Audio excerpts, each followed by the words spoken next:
evening, ladies and gentlemen. Welcome to UCL, the Institute of Advanced Studies, hosting us today. We are doing this event in partnership between Ukrainian Institute London, of which I'm director, Marina Pzenti, and the Canadian-based Ukrainian Jewish Encounter. It's a very important moment for Ukrainian Institute in London because Ukrainian Jewish Encounter has just made a decision to support a major project that we will be rolling out throughout the year, which will be focusing on Ukrainian-Jewish relations. And we think it's a hugely important topic in Ukraine, and there's a number of important developments taking place in Ukraine in the wake of Euromaidan. The changes relating to remembrance, cultural and historic legacy of the Jewish community, traditionally and historically a very numerous community in Ukraine. We'll also talk about what the Jewish community feels in today, how they feel in today's Ukraine, how they relate to the changes that Ukraine is undergoing now. And today's event is a start in this series, and we are very pleased that we start on this high note by presenting a very important and seminal work. We are very lucky to have Professor Paul Robert Magocsi from the University of Toronto, who is really one of the most authoritative voices in Ukrainian studies worldwide. And before I pass the floor to our distinguished guests, I would like to give a few words to speak to Director of Communications of the Ukrainian Jewish Encounter, Natalia Fedosyuk. I think that we're living in such a time that it's important that people communicate with one another, that we have tolerance to one another, and we understand each other's histories. UJE was founded in 2008, so we're coming to a decade of our existence, which is a major milestone. Since the time UJE was established, we've undertaken some very major projects. We have a major exhibition that will be taking place in 2 years' time at the Royal Ontario Museum, which is based on a community exhibit it was Ukrainians and Jews from antiquity to 1914. A catalog of that exhibit will shortly be coming out, and it will be available on our website, which is ukrainianjewishencounter.org.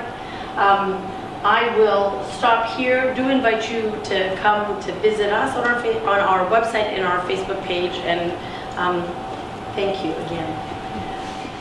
Welcome. My name is Brenda McKeever, and I'm the Acting Associate Director of the Payers Institute for the Study of Antisemitism, which is based at Birkbeck University of London, just around the corner. And I'm delighted to have been invited to take part in this event this evening, because this event touches on a subject which is very close to my own research, which looks at the question of anti-Jewish pogroms in the Russian Revolution, the Ukrainian Revolution, and the Civil War. So it really is my great pleasure to introduce to you this evening Paul Robert Magocsi, who is Professor of History and Political Science at the University of Toronto, where he holds the John Yaremko Chair of Ukrainian Studies. Professor Magocsi is a member of the Harvard University Society of Fellows and is a permanent fellow of the Royal Society of Canada. And he is the author of many significant works in the fields of history and political science. Now, when I say many, I'm told that Professor Magocsi has written more than 800 individual works, which I'm not going to list one by one in consecutive order, but I do want to just give you two or three and draw two or three to your attention. I want to mention The Shaping of National Identity, Sub-Carpathian Rus, which was published by Harvard University Press in 1978. I want to also draw to your attention A Study of Ukraine, The Land and Its Peoples, published by the University of Toronto Press in 1996, and again in a second edition in 2010. And more recently, the book This Blessed Land, Crimea and the Crimean Tatars, published by the University of Toronto Press, as I said, in 2014. Now, as you can tell from these publications and their titles, Professor Magoci's interests lie in the history of nationalism, and in particular in the study of border ethnicities. And it's this subject that forms the basis of his most recent book, unless you've done another one since this came out. Is this the most recent book? No. This is not the most recent book. Okay. There are more than 800 works then, clearly. One of his most recent books is the book that we are here to discuss this evening, which is Jews and Ukrainians, A Millennium of Coexistence, published in 2016 and co-authored with Johanna Petrovsky-Stern. And it's a book that begins from a simple but very important insight, which is that there is so much that ordinary Ukrainians and Jews do not know about each other. And it's this lack of mutual understanding, the authors argue in the book, that has contributed to the generation and to the survival of stereotypes and misconceptions, historically and to the present day.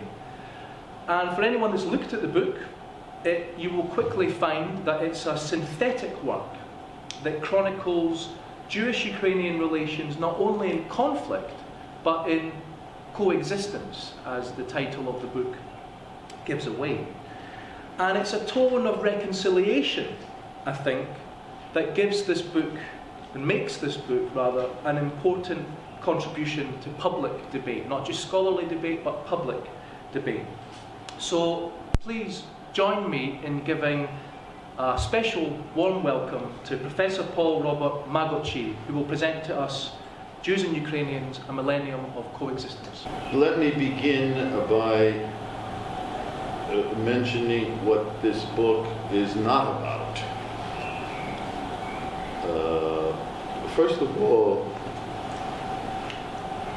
it is not about specifically the history of Jews in Ukraine. It is about Jews and Ukrainians. And this is conceptually a different matter. There's nothing wrong with either of those topics. The history of Jews in Ukraine is very important. But this is not what one is going to find in this book. Why? Well, in part, the organization that, for all intents and purposes, commissioned it is called the Ukrainian Jewish Encounter. That is Ukrainian and Jewish. And I mentioned this conceptual importance of this is because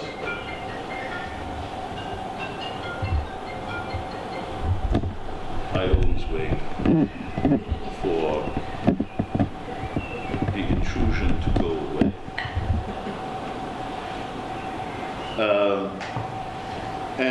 So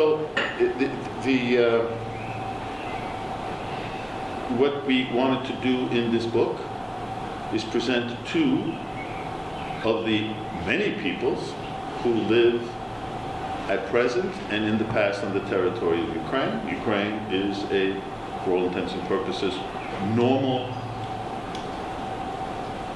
European state, which has always been and still is comprised of numerous peoples of different nationalities.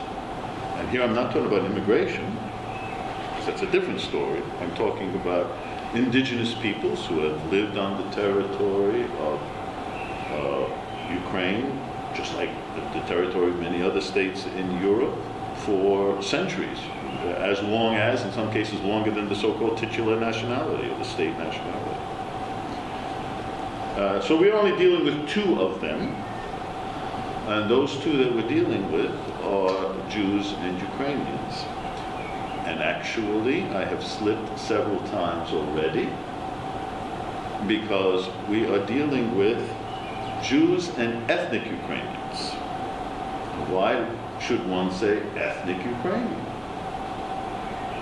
Well, that's because everyone who lives on the territory of Ukraine is Ukrainian. It doesn't make a difference whether that person may be of Russian heritage or Polish heritage or Jewish heritage, Crimean Tatar heritage. So we have, in a sense, though it's sometimes difficult to believe this, we have Ukrainian Russians, we have Ukrainian Poles, we have Ukrainian Jews, Ukrainian Bulgarians, etc., etc., etc. Since everybody living on the territory of Ukraine are Ukrainian, well, they're also ethnic Ukrainians. How does one then distinguish them from the rest of the Ukrainians? And this also becomes very important in the historical record. And I'm sure some of you out there already are seeing where I'm going with this. Because on periods of difficulty in the history of Ukraine, and in the history specifically of Jews in Ukraine, very often one might simply say, oh, those Ukrainians did this, or didn't do that, or whatever. Well, what Ukrainians? Were they all ethnic Ukrainians? Or were they maybe the Germans who lived for centuries on the territory of Ukraine, or the Mennonites, or the Russians? Hence, it's not just a sleight of semantic hand to use the term ethnic Ukrainian when one is speaking specifically out about one portion of the population of Ukraine who happens to be of ethnic Ukrainian. Well, so much for terminology, which is more than just names, but carries a lot of conceptual weight or baggage behind it. Since this book is about two peoples, we treat both of these two peoples, ethnic Ukrainians and Jews, equally. These are two equal peoples living on this territory, and our attention in the book is equally divided. And I'll get back to that in a second. Also, this book is not a book about history. This is not a history book. History is important, but it's not the be-all and end-all of any society. If you really want to understand the society, there's much more that you need to understand than just the historical record. And this book is actually divided into 12 thematic chapters. Only one of the 12 deals with history. It happens to be a long one, but nonetheless, it's only one of the 12. So in this book, there are separate chapters on, if I remember correctly, there's an opening chapter on geography. What is this place where these people have lived? As I say, there is one on history, but then there's one on economic life, on traditional culture, beliefs, religion, not surprisingly, language, literature, theater, architecture, painting, sculpture, music, separate chapter on the diaspora, separate chapter on contemporary Ukraine, which is something that one needs to discuss. And then a last chapter on reflections on the past and the future. So what's the point of this? The point of this is that one can get by looking at this book. First of all, you don't have to read it from beginning to end. So if someone is interested in Ukrainian art, or art produced, again, let's correct that, art produced on the territory of Ukraine, you can open up this book and you can find the contributions of ethnic Ukrainians and Jews to the wide range of art that has been produced on the territory of Ukraine. There are many subjects here, by the way, that are treated, you're not going to find in English in any language. Pardon, you're not going to find thus discussed in any language. It's certainly not in English. So if someone wants to know about the development of music or painting on the territory of Ukraine, it's not easy to find that, actually. So you can find that in here. And another thing, the book is structured in such a way that, and done deliberately so, it's not sort of, oh, you have all of this description about ethnic Ukrainians and all of this discussion about Jews. Each chapter is integrated. So, obviously, some people of Jewish background will be particularly interested in the history of Jews because their parents or their grandparents came there and so forth and so on. And so they pick up a history of Jews in Ukraine, etc., and they get this. Then they get a distorted picture. Here, you cannot learn about economic life among Jews without learning economic life among ethnic Ukrainians as well, or vice versa. An ethnic Ukrainian can pick it up and say, oh, I'm interested just in my culture. Well, they can't do it. They have to go through, they have to learn about the Jewish component as well. Hence, the conscious or unconscious components of the interaction, mutual influences, and result in coexistence over this long period of time. Also, for whom is this book? Anyone who undertakes a task in the scholarly world should, though they usually don't, before they even plan a project, let alone to do the research for it and start to write it, should have already in their mind who the audience is. For whom am I writing this book? So, and if you know what your potential audience is, that also determines how you're going to write the book. Because a scholarly audience is one thing, a general reader is another, a child is something else, and also an international audience in the sense of, is the book that you are creating meant for a particular place, a particular country, a particular language reader? Or is it supposed to have a little bit more universal appeal and attention to readers who are outside of these cultures? In effect, admittedly, almost inevitably, this book was originally written for an English language audience, whether that English language reader. And as a result of which, even though this book also happens to already exist in Ukrainian, since it's written for an English language audience, one has to not only provide certain basic information about Ukraine, because most people in the world, most people in the world don't know anything about anything, but I mean, you're lucky if one even knows where Ukraine is. Is it somewhere in Asia or Africa? I mean, now a little bit more because it's part of Europe. It's been an independent country for a while. People in the Olympics. One of your great football games is occurring in Kiev. People should be reminded that Kiev is in Ukraine and not somewhere in Moldova, perhaps, or whatever. But my point being, there's a lot of upfront simplified explanation that has to be done for an English language reader, whether they're in this country or the United States or Canada or Australia, etc.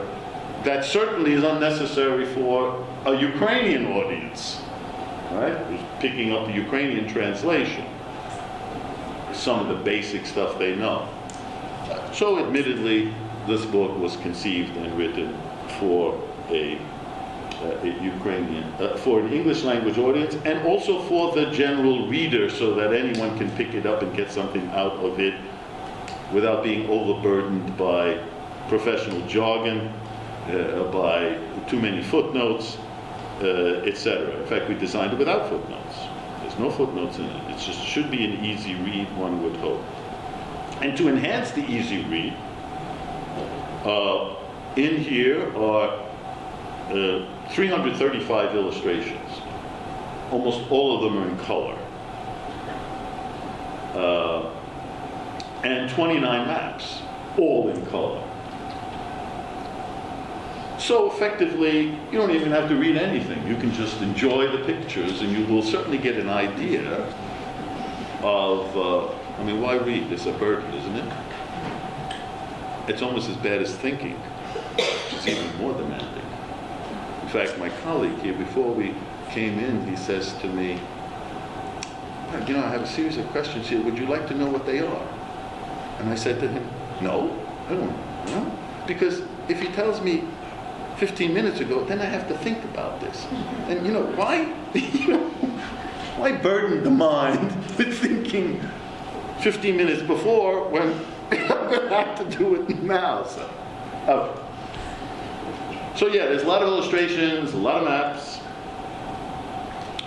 And then we ask the question, why write this book? For what? Write any book, there has to be some justification.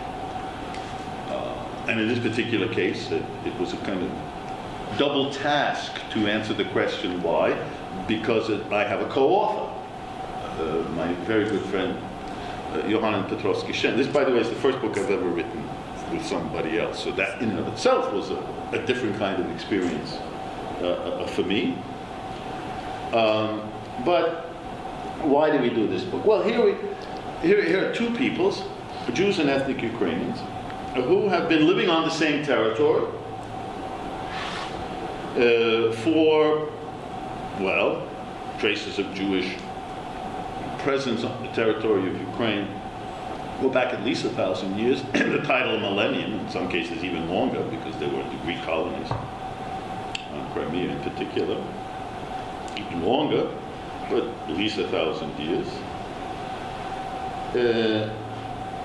And ironically, that's just the territory of Ukraine. Ironically, in most diasporan centers where there are high concentrations of Jews and ethnic Ukrainians, as one is wont to find in immigrant countries, classic immigrant countries like the United States, and to a degree in Canada, going back to when they first started coming in large numbers at the end of the 19th century, they live on the same territory in the diaspora, on the same blocks, on the same parts of cities, etc. So I mean, it's kind of continued almost. However, despite the fact that they have lived, their ancestors have lived for centuries on a territory on the European continent, and in the various diaspora countries, they generally know little about each other. There are some, without question, close familial relationships, sometimes even intermarried, both in Ukraine and in North America. But that's on a personal level. In terms of really knowing what the general culture, who these people are and what their culture is, they virtually know little about each other. Or actually, I would say worse.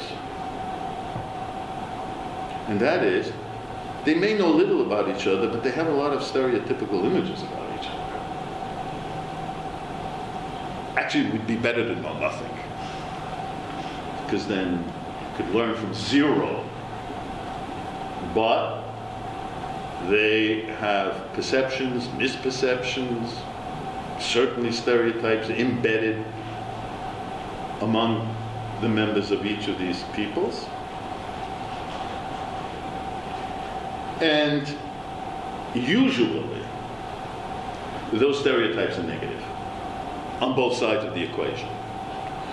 And one of the reasons is just to, as one would say, put our cards on the table, or get these matters out of the way. The actual book begins with, in the very first page, the very first chapter, in the introduction, with a chart of 10 quintessential stereotypes.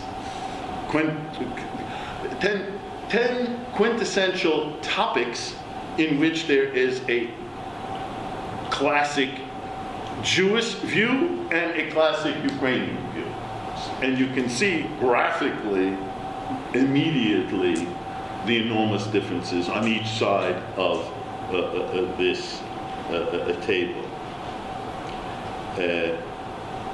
And there is another thing that many of my colleagues don't necessarily agree with me, but Ukraine, going back to it being a normal place in Europe, like any other country, has evolved. And has evolved and changed significantly. So you can imagine people whose parents or grandparents left and arrived from Ukrainian territory, whether Jewish or ethnic Ukrainian, in 1900 or 1905. Well, what do they know about Ukraine? Let alone they came from the interwar period or immediately after World War II. What they know is the society at that moment when they left. And that's their perception. It's in their head. And the reason I mention this is because Ukraine today, for all intents and purposes, there is not a Jewish problem. There's not a Jewish issue. No one thinks about this. You'd be hard-pressed to ask people, many of the generation in here, well, what do you think about Jews and so on and so forth? About Jews. What do the Jews think? We live here. Much of the stereotypical distortions and concern about relations as if they're somehow phenomenally problematic comes from the diaspora, not from Ukraine today. Why? Because the diaspora mindset is 20 years old, 50 years old, 100 years old, 150 years old. And that's a challenge and a problem that has to be overcome.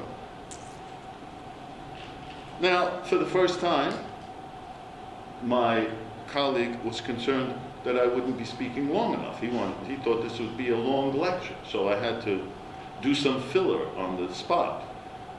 Shall I do something else, or shall we stop here? We're good to go. We're good to go? We're good to go. To continue, correct? I'll ask you some questions. Voila, okay. Are you prepared to think? Yeah. Okay. Thank you very much for that wonderful talk and overview of the book. As Marina mentioned at the beginning of proceedings, we have wine to look forward to. We have opportunities to buy the book.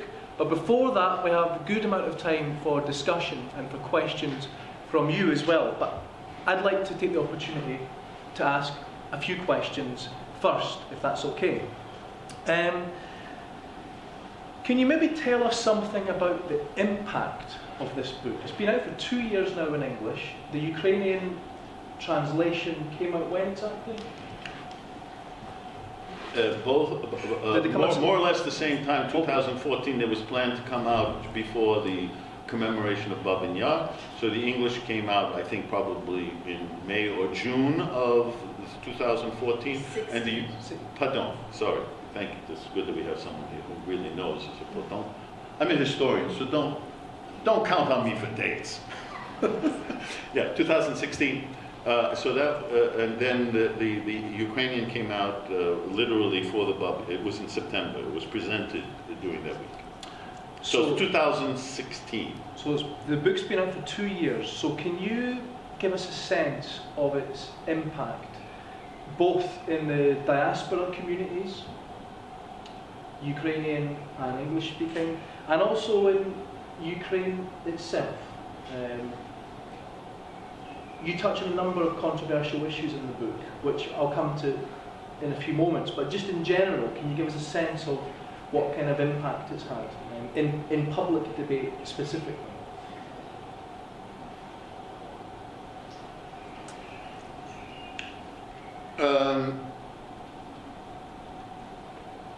First, I would say there has been remarkably, I was a bit surprised, but a remarkably underdeveloped attention in traditional modes, that is the review mode. Now, we know that there's a general kind of crisis or problem with traditional reviews across the board, but that's usually one way to judge the impact of a volume in the scholarly world.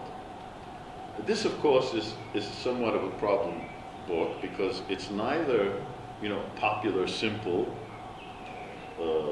and it's certainly not fiction,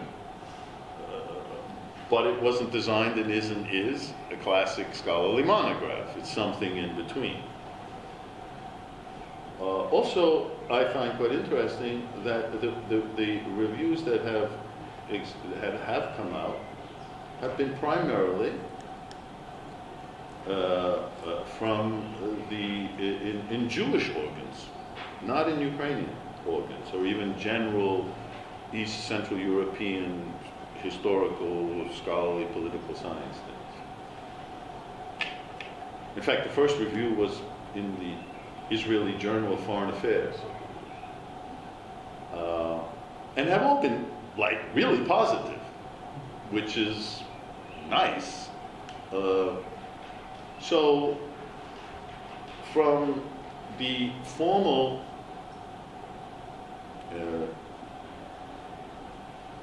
aspect of reviewing, we've had some reviews, primarily but not exclusively from the Jewish side, and positive.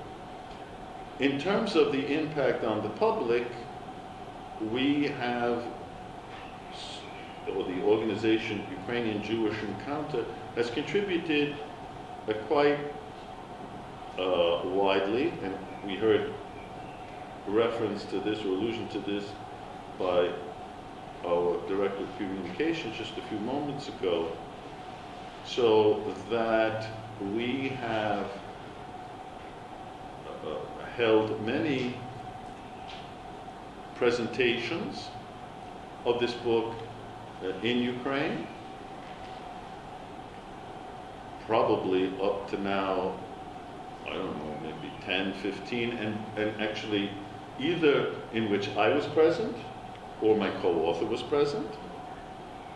We're going to do another series of 3 or 4, and again, which is very important, this is experience that I have. This is not just Kiev and Lviv, where everyone goes. We go the whole country, I guess we did this book already, even in Uzhhorod, let alone in wherever else. And Mykolaiv, precisely. We didn't do it in Simferopol for obvious reasons. We can't do that anymore, though in the old days we did. We also did it in Dnipro. And then Yohanan did it in Ostrov, etc. So, and now we're going to go to Rivne and Lutsk and Kharkiv. Kharkiv was already done, we're going to do it again. So, we have done presentations and relatively large audiences because, Kamenets-Podilsk, of course we were in just recently. A few more, I can't remember. Doesn't make a difference. Most of those are done in university settings in which there are a large audience of students, which is very important because, first of all, in order that this is still, post-Soviet society with Soviet influence, so this is still a situation where in Ukraine if you cannot even do a book launch, certainly if you come from outside, unless you get permission from the rector of the university. And if you get that permission, then the approval goes down to the particular departmental head, and then the departmental head just makes a decision and says, you 4 classes, you come to this thing, and this is what we're doing. And so you get large audiences, but more important, you have staff who read the book and then, carry out mini seminars. So already the students see that their professors in this still somewhat hierarchical system have given it a mark of approval, because otherwise the event wouldn't have taken place to begin with. And it's very important there because I have encountered several people, young students, who have come up in these things, because most of the students are ethnic Ukrainian or whatever other group it is. But there are a few students now of Jewish background, they come up and they say, listen, this is great because this is my culture, and it's very rare that it's being treated at this kind of level. Also, it is being used as a text. My colleague, Yohanan Petrovsky-Stan, teaches, quote unquote, he teaches the book. So, and he's got a series of courses in which he uses it as a text at the Kievo-Mohyla Academy. I don't know, he did Kievo-Mohyla Academy, certainly did the Ukrainian Catholic, UKU, the Ukrainian Catholic University in Lviv, twice. And where else? Ostrov. And in Ostrov, exactly. Plus also he's done Vienna and in Munich. So, and then we've done several things in North America of this kind. So it's gotten around. You were, in fact, discovered it at one of them at a Slavic conference last. So it is getting attention, and people know about it. And another thing, we have a policy, or the Ukrainian Jewish Encounter has a policy, that it tries to its best of ability, certainly in Ukraine, to make the book available free of charge to students. By the way, also I remembered Odessa. Of course, Odessa, we did not one, but 2. Odessa, Mykolaiv, and so on. So that would, it's gotten around, and it's, it has had, that's about as much as I can say. Sure. Thank you. Well, moving on, before we get into the book, can we just start with the title? It's 5 words in the title, and I want to focus on one of them. Actually, it might be 6 words in the title. I don't have it in front of me. No, but it depends how you prefer. Okay. But it has a hyphen in between, so it's 6, you're right. There's one really important word in the book's title, which is the word coexistence. And it's a slightly ambiguous word, actually, at least in this context. So when I read the book, I was thinking, what is coexistence in this context? What does it actually mean? And in some cases, in music, for example, coexistence seemed to be, exactly as you described in your talk 50 minutes ago, something akin to interaction, possibly even mutual interaction in some cases.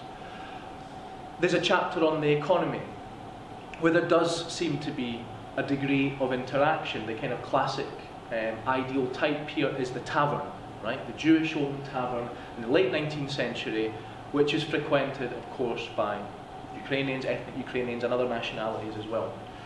So, in that sense, coexistence looks like interaction. But actually, when you read the whole book, it seems to me that what we often have is something that's not quite as interactive as those 2 cases, and that's even shown in the layout of the book, where you have a sort of Jewish section within a chapter and then a Ukrainian section within a chapter, and it's almost like they're separate, actually. So I just wanted to ask you, what is the degree of interaction in this history, and what is coexistence for you in this book? The 6th word, in the beginning was the word, this is the 6th word. The 6th word, coexistence, was decided upon precisely for its ambiguity. because it can mean interaction on the one hand, or it could mean, in this case, two separate communities living on the same territory, which means they are coexisting on a territory, but not necessarily interacting, or interacting in a way that can be not positive, etc. So it is precisely for that reason that we chose this ambiguous word, which is,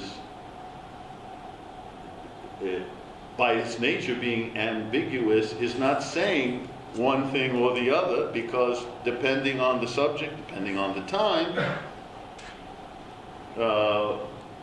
and there's no question about it that some of the people who would like to have seen this book would like to have seen a bit more emphasis on the interaction or mutual influences. So, for instance, there's not a chapter here on cuisine, but there is a chapter on traditional culture in which cuisine is discussed. And cuisine is another place where there has been mutual influences.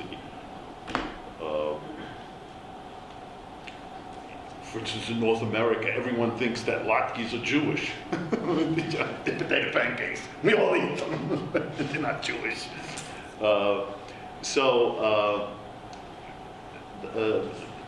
You're absolutely correct that in some themes, in some chapters, there is interaction, in others there's less of it. But they were both existing on the same territory. You've touched another matter, which is, you're absolutely correct.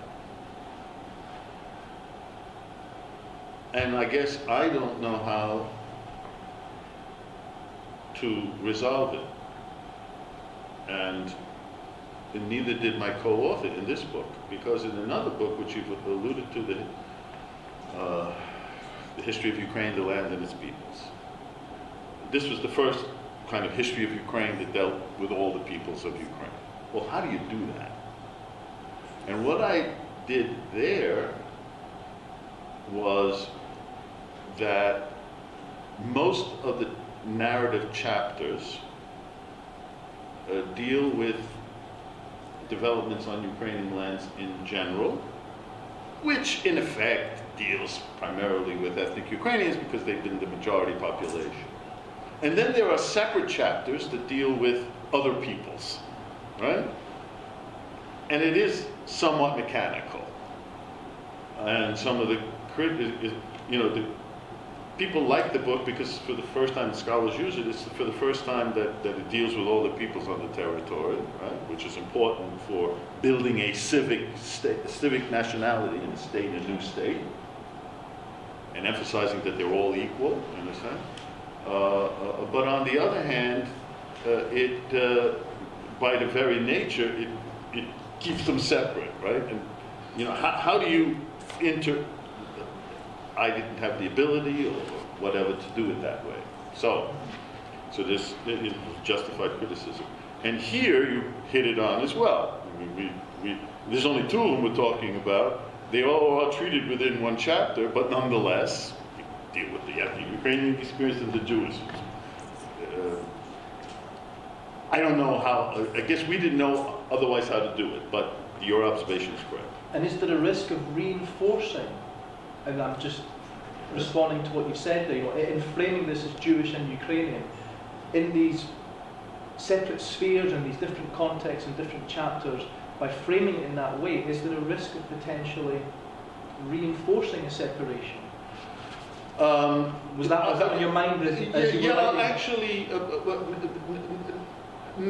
no, it wasn't on one's mind that this could happen, and I don't. And I guess maybe the reason it wasn't on one's mind is because the separation is so great in terms of knowledge already that anything, just simple knowledge, is going to be a step in the right direction.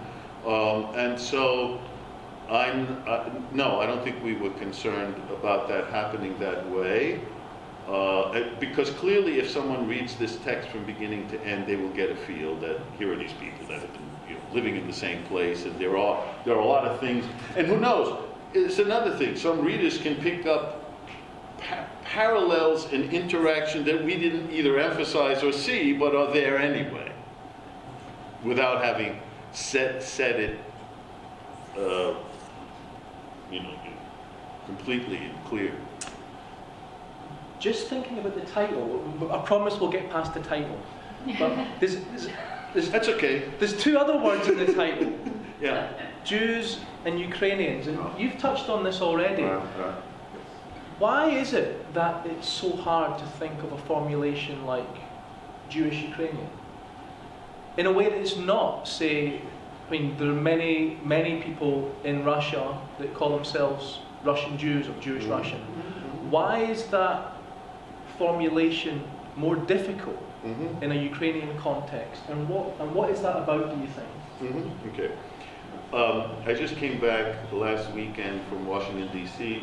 as a consultant. It was 15 of us to the United States Holocaust Memorial Museum.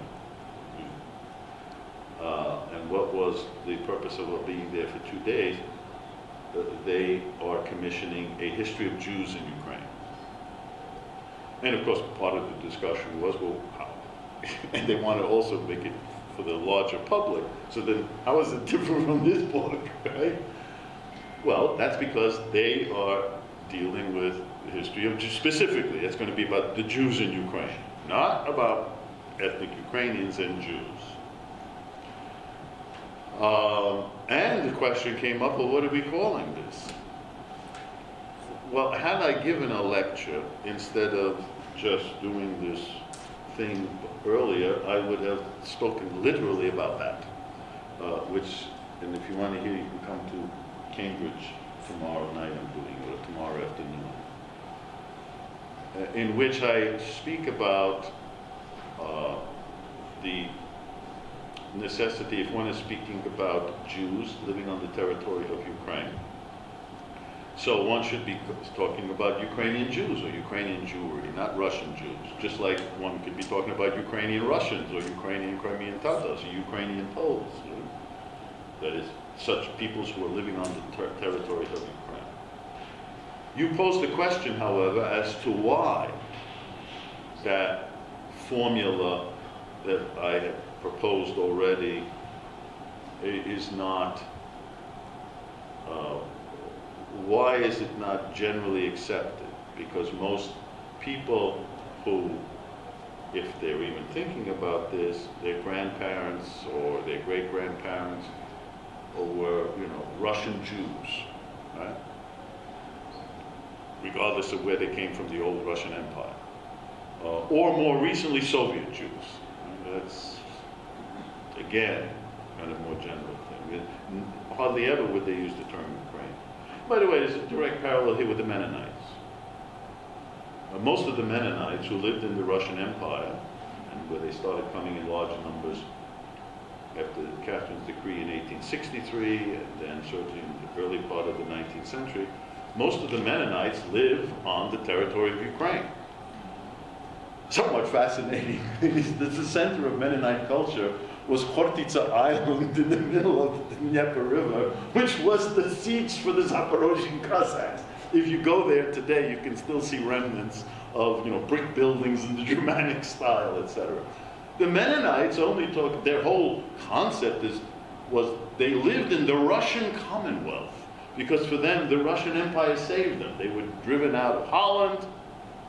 Dutch are not all that tolerant, despite what the stereotype says. They're driven out of Holland, they went up to the Baltic by Danzig, then they were driven out by the German state, by Prussia, and so and Catherine accepted them, and most of them settled on Ukrainian territory, in the heart of Ukraine. But they only refer to themselves as Russian Mennonites, or Mennonites from Russia. Never, ever even mention the word Ukraine. One wonders why. Well, Ukraine didn't exist. There was no such thing as Ukraine. There was no Ukrainian state. There was not even an administrative entity called Ukraine before the 20th century. So naturally people will associate with the state structure where they had lived, and if it's the Russian Empire, then, we're Russian this, Russian that, or just plain Russia. Now, let's also not kid ourselves. That Ukraine doesn't have prestige. It didn't exist in the 19th century, so it couldn't imagine in anyone's mind. And even after it came into existence, first in the form, aside from the efforts during the revolutionary period after the war, then you did have Soviet Ukraine, it had boundaries, such a thing, right? Even amended the international relations, etc. for a while. And then later became a member of the United Nations, so it actually did exist. But it never had the prestige in the eyes of other peoples who lived on that territory. And in some cases, it doesn't have it today. Now that Ukraine is independent for a long period of time, things have substantially changed, not only among the citizens of Ukraine, but in the mindset of people in the outside world. Right? But historically, didn't have prestige among Jews, didn't have prestige among Mennonites, didn't have prestige among the Greeks who live in, So I think that's our evidence of that case. I'm going to ask one more question and then we're going to open things up. It's a question about anti-Semitism in Ukraine today. So you said in the talk that we gave half an hour ago or so, you said that there's not so much of a quote-unquote Jewish question in Ukraine today. It's a question within the diaspora communities. In the book, on page 276, you write, anti-Semitism has made its way into the political mainstream in contemporary Ukraine, and you give the example of Svoboda, Pravy Sektor, and other examples. I wondered if you could tell us something about the nature and extent of anti-Semitism in contemporary Ukraine, and also the way anti-Semitism is politicized in the conflict with Russia. Not just the military conflict, but also the conflict about memory. First of all, what page? 276. This doesn't sound right. Give me a moment. I don't remember that, but I don't remember a lot of things, so it doesn't make a difference. Here we talk about this International Academy of Personal Management, MAUP, yes? But that actual line where it's come into the mainstream, that's what I'm questioning. Do we use that? It has entered mainstream political life. Pardon. Subsequently, anti-Semitic... Now we're doing the scholarly thing. Not just talk, let's get the text. So it does say here, subsequently, anti-Semitic statements made their way, albeit slowly, into mainstream political politics with the rise of the Svoboda, Freedom, and later Pravy Sektor, right sector parties. Yes, that is there, and I would have rephrased it. This must be my co-author. He must have done it.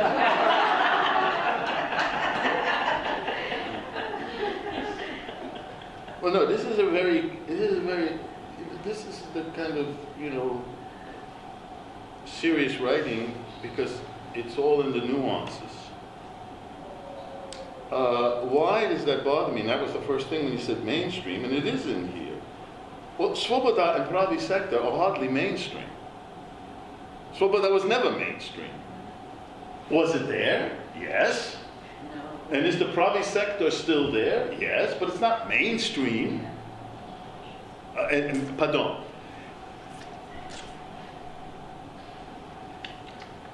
It's mainstream in the sense that it is part of the political spectrum of Ukraine, but it is not a major player. It's a fringe element.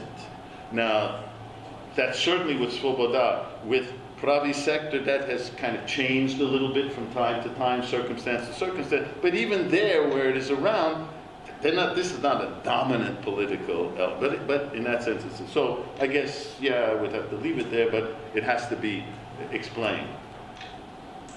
I actually came a little bit prepared with a document, assuming that there may be a question of this kind. So let me share something when I take the position that anti-Semitism in Ukraine is not a major factor. It's actually a relatively minor factor. If you want anti-Semitism, you would go to France. Actually, that's where you can find it. This is a American-based research center that carried out in July in 18 countries a survey, July 19, 2015, 2016, so relatively recently, and asking a question of the adult population and asking them whether they would be willing to accept Jews as citizens of their country, right? And so say that they would, pardon, and it's actually the phrase is, would not be willing to accept Jews as citizens of their country. So the higher the percentage is the higher number of people who consider Jews different. I mean, they're residents of the country, they're citizens, but they consider them different and wouldn't want them. So, the highest on this list is Romania. 22% of adult population would not want Jews to be fellow citizens. Actually, scratch that. The highest is Armenia, 32%. This is interesting because Armenians and Jews are the same kind of people with the same kind of historical experience. Quintessential diaspora around the world. Yet, 32% of the citizens of Armenia consider Jews that they shouldn't, not willing to accept them as citizens of their country. Romania, 22%. Czech Republic, the old bastion of democracy in Central Europe, 19%. Even Poland's a little bit less than the Czech Republic at 18%. Lithuania, 23%. Not surprising considering, Lithuania is low on the totem pole of opinion among Jews in Central and Eastern Europe. Hungary, 14%. Greece, 16%. Belarus, 13%. Russia, 14%. Estonia, 10%. Guess what's the lowest on the list? Ukraine, 5%. So this idea that, are there incidents sometimes and so forth and so on? It is not borne out by the data. Now, you ask the question, how does this play into contemporary politics? Clearly, we know that during the invasion of Ukraine,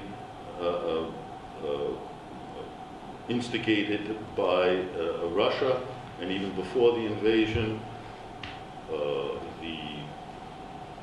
the reaction of Russia to the Revolution of Dignity on the Maidan in 2013, early 2014, was to try to present to the outside world that this was a putsch trying to be carried out by Banderite, Nazi, skinheads, fascists, who are all anti-Semitic because it was thought that they could play on the sympathies, political sympathies, particularly in North America, where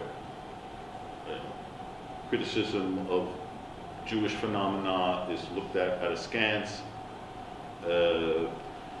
and provocations of various kinds were carried out. The Jewish community Jewish community. There's no such thing as a Jewish community. There's no such thing as a Ukrainian community. The vast majority of Jewish organizations, because they're communities of various kinds within each group,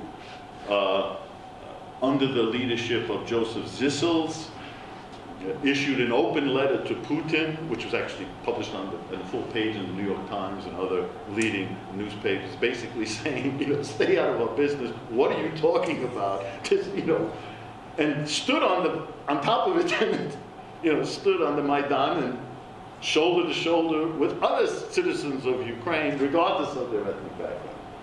So has the anti-Semitic card been used in denigrating Ukrainian society from the outside world, and in particular from Russia? Yes.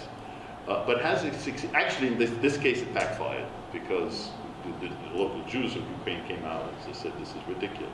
And it stopped. You don't hear that much anymore. But there's always been that effort to tar and feather Ukraine as being a quintessential, terrible anti-Semitic place.